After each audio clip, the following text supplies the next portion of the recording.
Kalian pernah nggak sih dengar pepatah yang mengatakan orang baik sering kali kalah di negeri yang salah? Nah, kali ini guys, pepatah itu benar-benar kejadian. Karena yang bakal kita bahas ini bukan cuma soal kejahatan, tapi juga tentang kelalaian, ketidakadilan, dan hati nurani yang entah disembunyikan di mana. Jujur ya guys, aku tuh gedek banget sih sebenarnya sama pelaku yang modelan kayak gini nih. Modus ujung-ujungnya malah ngilang.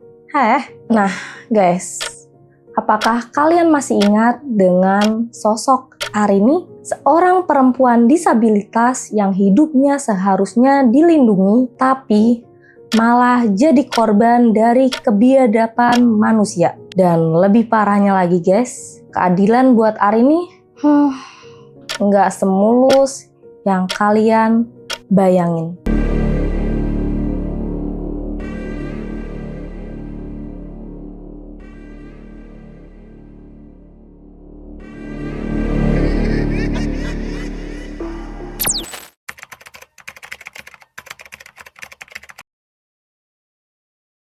Arini adalah perempuan disabilitas berusia 24 tahun asal Riau yang menjadi korban kekerasan seksual oleh pria bernama Pujinaro Tampu-Bolon yang berusia 27 tahun, warga dari kota Tebing Tinggi, Sumatera Utara. Nah guys, menurut keterangan ayahnya Arini nih guys, pada usia 10 bulan Arini yang sedang belajar jalan sempat mengalami demam tinggi hingga step atau kejang-kejang dan sempat mengalami kelumpuhan total. Saat Arini berusia 13 tahun dia belajar berdiri dan berjalan lagi guys. Dan saat usianya menginjak 15 tahun dia bisa berjalan sendiri di jalan yang rata. Nah, setelah kita berkenalan dengan Arini, yuk langsung aja kita masuk ke kronologi kejadian kasusnya.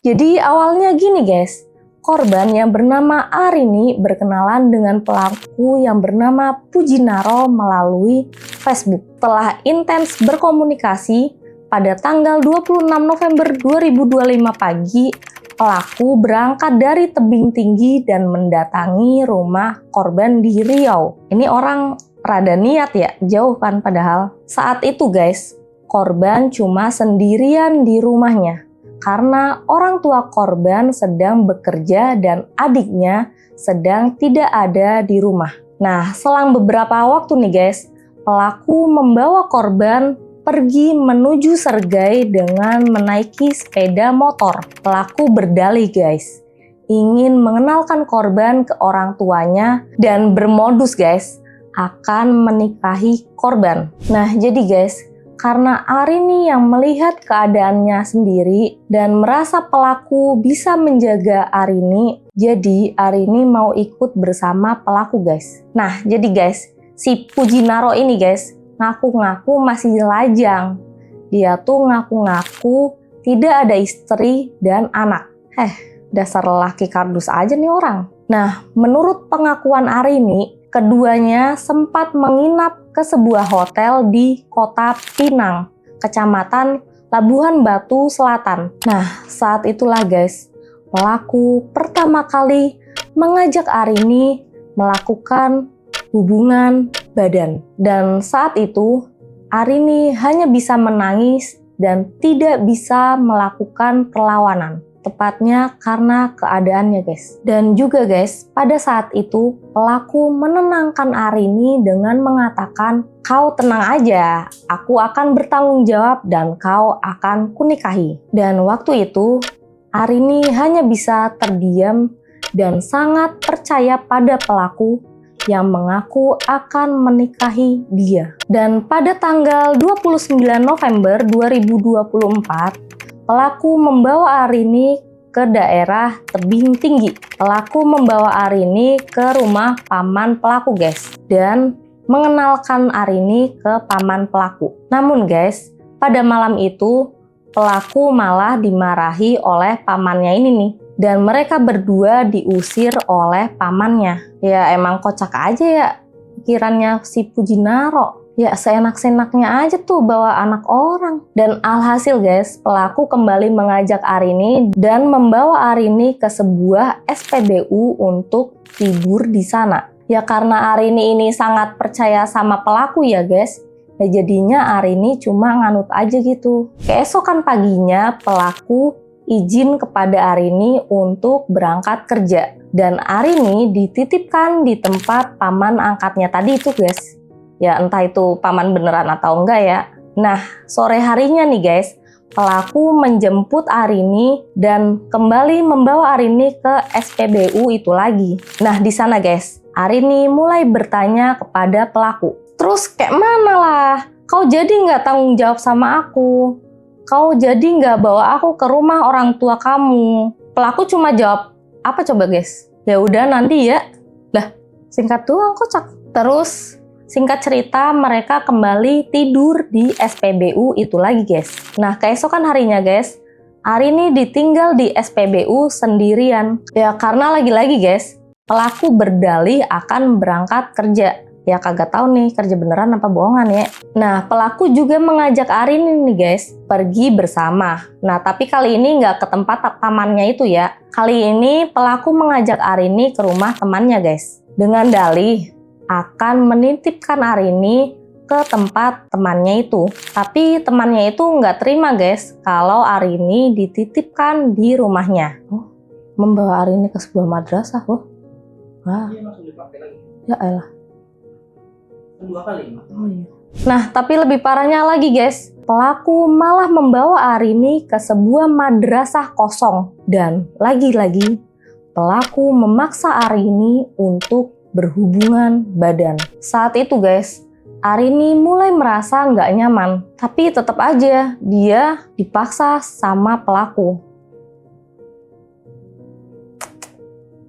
Ih, kesel. Nah, singkat cerita guys, setelah menyetubuhi Arini, pelaku membawa kembali Arini ke SPBU itu lagi. Nah, lagi-lagi untuk pergi tidur lagi nih. Tapi tiba-tiba guys, sekitar jam 3 pagi, pelaku bangun dan malah marah-marah kepada Arini. Dan juga mengatakan, kau aja yang kutengok, anakku nggak pernah kutengok. Nah, saat itu Arini langsung terkejut lah ya. Nah, ternyata selama ini pelaku sudah memiliki anak. Kocaknya lagi guys, pelaku malah minta putus hubungan dengan Arini. Tiba-tiba gitu. Laki kardus, gampang kali kau ngomong putus. Parah ini orang. Nah, kalau kalian pernah ketemu sama lelaki kardus modelan gini gak guys? Semoga kagak ya, tendang aja dah kalau ketemu kesel. Jadi guys, Arini cuma bisa menangis saat dimarahi oleh pelaku. Dan pelaku langsung meninggalkan Arini begitu saja. Dan ternyata guys, dari pengakuan Arini, pelaku sudah menikah sebanyak 2 kali. Dan memiliki 1 orang anak. Di sana, Arini hanya bisa terdiam di SPBU itu. Tapi guys, pelaku sempat nih kembali ke SPBU itu. Dan menyuruh Arini untuk kembali ke rumah orang tuanya. Lah, kocak ya? Lalu yang bawa tuh cewek malah disuruh pulang sendiri. Mana jauh banget rumahnya. Agak ngasih ongkos pula. Ih bener-bener nih lelaki kardus. Lalu lagi-lagi guys, pelaku berdalih akan pergi kerja. Dan sampai saat itu, pelaku nggak pernah lagi kembali menemui Arini. Nah jadi guys, Arini hanya ditinggalkan begitu saja sendirian. Coba bayangin deh. Aduh. Arini hanya bisa terdiam di SPBU dan berharap pelaku akan kembali dan mengantarnya pulang. Tapi ya, kayak gitulah pelaku. Arini juga nggak memiliki HP guys, jadi dia nggak bisa mengabari pihak keluarganya guys. Jadi sekedar info aja guys, Arini berkomunikasi lewat Facebook itu memakai HP temannya. Jadi bener-bener Arini nggak megang HP sendiri gitu.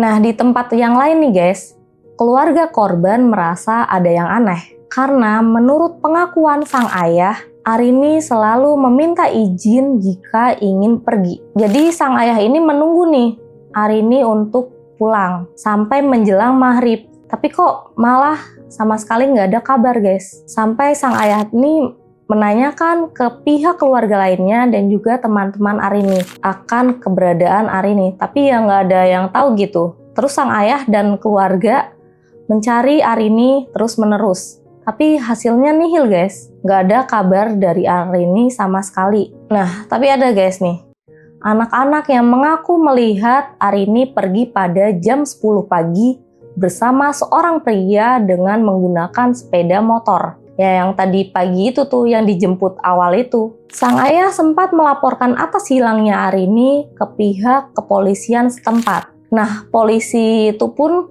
membantu memposting kabar hilangnya Arini ke sejumlah grup-grup yang ada di Facebook. Nah, selang beberapa waktu nih guys, ada nih salah seorang warga Tebing Tinggi yang melihat unggahan tersebut. Nah, langsung menghubungi ayah Arini dan memberitahu bahwa Arini berada di sebuah SPBU di Tebing Tinggi. Setelah mendengar kabar itu guys, langsung aja dong keluarga Arini berangkat dari Riau menempuh perjalanan sampai 9 jam lamanya untuk menjemput Arini. Nah, saat Arini terdiam di SPBU guys, untungnya nih guys, ada ibu-ibu yang menanyakan keadaan Arini. Dan Arini menceritakan semua kejadian yang dia alami kepada ibu-ibu itu guys. Ibu ini pun langsung kasihan dong ya melihat Arini dan memberi Arini makan. Jadi alhamdulillah itu ada orang baik. Aduh, terima kasih orang baik. Terus alhamdulillahnya guys,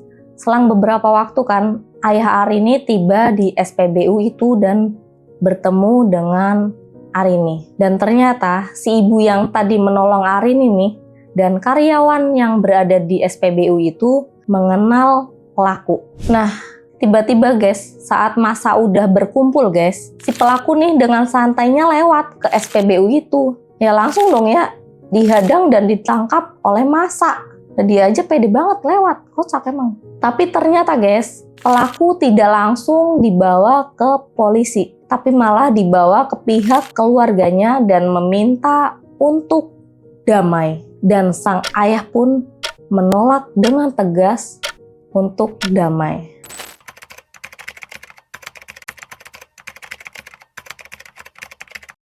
Pada tanggal 1 Desember 2024, keluarga korban resmi melaporkan ke Polres Tebing Tinggi atas kejadian yang menyangkut Arini ini guys. Tapi guys, di kantor Polres sang ayah tidak mendapatkan perlakuan yang cukup baik. Saat interogasi guys, pelaku malah mengaku bahwa Arini juga sama-sama suka saat melakukan hubungan badan itu. Ya sontak aja sang ayah langsung membantah pernyataan pelaku ya guys.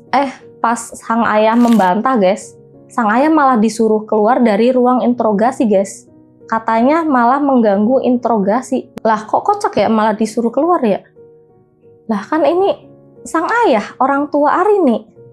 Kan seenggaknya Arini itu disabilitas ya. Bukankah harus butuh pendampingan ya? Ini kenapa malah diusir? Dan malah Arini cuma bisa didampingi oleh adiknya. Parahnya lagi guys, ada salah satu oknum polisi yang memaksakan untuk damai dengan alasan waktu, jarak tempuh, dan biaya yang akan dikeluarkan oleh keluarga Arini. Dan tahu nggak guys, sang ayah dan Arini bolak-balik untuk mengurus laporan tersebut sampai pada akhirnya nih pernah nih Arini dituduh membuat laporan palsu. Parah ini.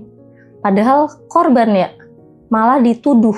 Dan Arini juga dituduh melakukan hubungan ini atas dasar suka sama suka. Dan juga guys, sang ayah sering sekali mendapatkan ancaman yang ngakunya nih dari pihak polisi. Sampai guys, pada bulan ke-7 dari laporan itu, tiba-tiba guys, ada salah satu oknum polisi yang meminta fotokopi KTP Arini dan menyuruh Arini untuk tanda tangan di atas kertas kosong. Nah, maksudnya gimana nih? Parah nih. kok kertas kosong? Sebenarnya guys, polisi sempat menangkap pelaku, namun kemudian malah membebaskannya. Pada bulan ke-8 setelah laporan, kasus ini sempat viral di media sosial. Dan akhirnya guys, sang ayah bertemu dengan kuasa hukum yang bernama Utrecht Ricardo Siringgo. Dan alhamdulillahnya guys, yang bersedia mendampingi proses hukum tanpa biaya sepeser pun. Alhamdulillah banget ya ini. Sehat-sehat, orang baik.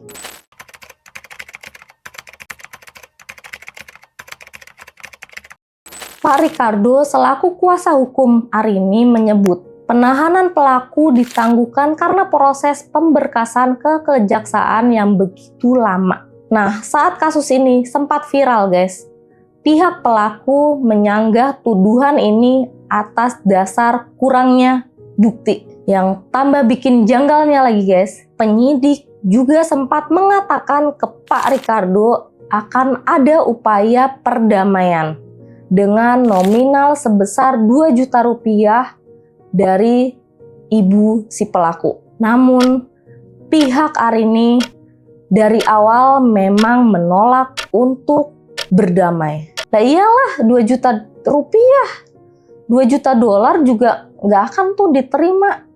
Ya karena nggak akan sebanding ya dengan apa yang dialami oleh Arini. Ya kocak aja tuh orang 2 juta coba. Pak Ricardo juga mengaku guys, pihaknya tidak diberitahu soal penangguhan penahanan pelaku. Menurutnya, penanganan pihak polisi pun cukup lambat dan tidak profesional karena pelaku malah dilepaskan tanpa koordinasi ke kuasa hukum dan juga keluarga Arini. Dan juga guys, kata penyidik, perkaranya belum P21 dan sudah 5 kali diajukan berkasnya. Nah, kenapa guys? Kasus kekerasan seksual bisa jalan di tempat, sementara pelaku masih bisa bebas bernafas di luar penjara.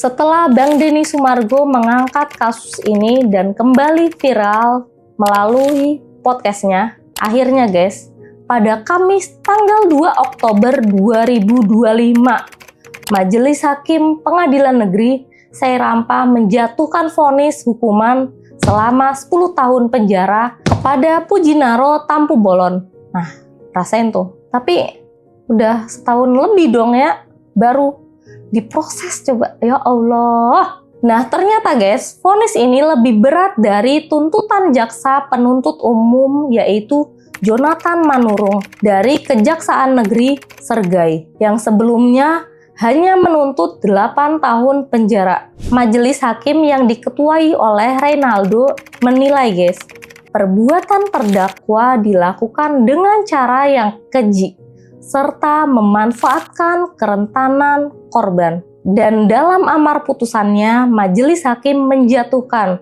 pidana penjara 10 tahun serta denda 50 juta rupiah dan juga subsidiar selama 3 bulan kurungan. Jadi guys, jika pelaku tidak mampu membayar denda, maka pelaku akan mendapatkan hukuman tambahan selama 3 bulan. Nah, selain itu guys, barang bukti berupa 1 unit handphone milik terdakwa dirampas untuk dimusnahkan. Sementara itu guys, biaya perkara sebesar Rp5.000 dibebankan kepada terdakwa. Dan juga menurut majelis hakim, perbuatan terdakwa sangat merugikan korban, merendahkan martabat kemanusiaan dan pantas diperberat hukumannya. Dalam dakwaan guys, terdakwa dinyatakan membawa kabur Arini, seorang perempuan penyandang disabilitas, lalu memperkosanya.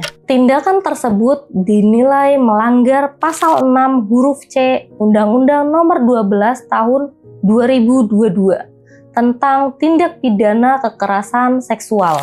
Jaksa penuntut umum juga menyebut guys, bahwa terdakwa terbukti melakukan kekerasan seksual dengan menyalahgunakan kedudukan, wewenang, serta memanfaatkan kerentanan korban. Dan juga guys, dalam podcast Bang Denny Sumargo, Arini dengan suara bergetar mengaku sering memukuli kepalanya sendiri karena rasa malu dan putus asa. Dan jujur ya, bagian ini bikin hati siapapun pasti hancurkan. Nah, di sini guys, aku mau menyoroti para oknum kepolisian yang menangani kasus ini tanpa mengurangi rasa hormat nih, Pak. Kenapa sih, Pak? Kok proses hukumnya harus nunggu viral dulu baru cepet diproses ke pengadilan? Apakah udah nggak ada hati nurani yang tersisa, Pak? Bukankah salah satu tugas polisi mengayomi masyarakat? Nah, mengayomi yang bagaimana nih, Pak, maksudnya?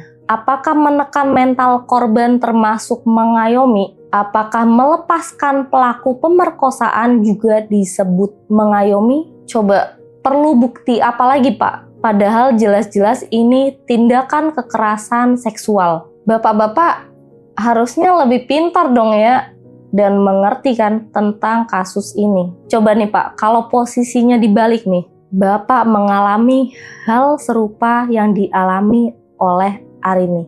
Misalnya nih, anak Bapak atau saudara Bapak. Gimana coba perasaan Bapak-bapak ini? Apakah masih ada nih secercah hati nurani saja nih? Dan untuk Arini serta keluarga, dunia boleh kejam, tapi Allah Maha Adil. So thanks guys buat kalian yang udah nemenin aku dari awal sampai akhir video. Jangan lupa di like, comment, and di subscribe ya. Semoga hari kalian menyenangkan walaupun kadang melelahkan dan juga membagongkan. Hadapi semuanya dengan senyuman. Nama aku Tika. See you at next video. Bye.